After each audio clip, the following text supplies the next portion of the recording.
Now, also other things around today, including, of course, we know that Anthony Albanese wants a gold star and a pat on the back for changes to the way that our energy system is going to work. Now, remember, he is solely responsible for wanting to get up to 80%, a 60% increase in the amount of renewables in the system, and to do so in what is about to be just 7 years' time. All of that, of course, costs hundreds of billions of dollars, but the real reason everything's going up is not the things that Albanese is making the energy market do, along with the states and most of the private companies. It's that evil man over in Russia.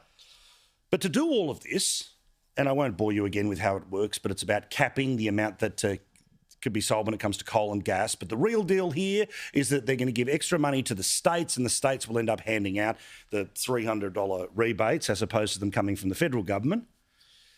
But apparently, if you don't vote for this, well, this is what the government that has decided to demand more renewables, which is hundreds of billions of dollars worth of extra infrastructure that needs to be built, that therefore pushes up power prices.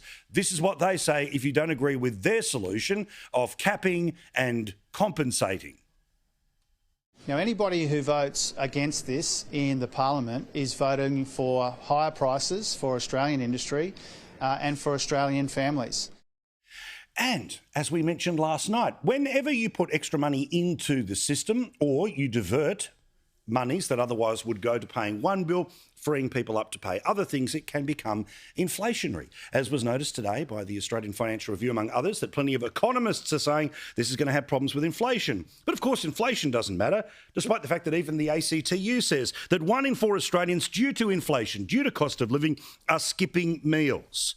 Oh, and because inflation keeps going up, interest rates keep going up. So ignore any of the pressure to come up with things that are anti-inflationary. Instead, the RBA, as you know, 8th in a row every month of this government, and we'll do it again next year, and then completely ignore the idea that it feeds into cost of living, which feeds into inflation, which then adds to interest rates. Forget it all, the idea that more than 20% of Australians right now are in mortgage risk. What does it mean? That they can't afford to pay off their house.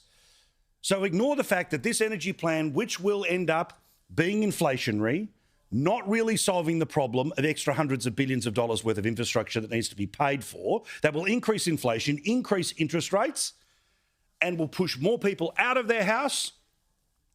Well, it doesn't matter because Laura Tingle thinks it's all fantastic.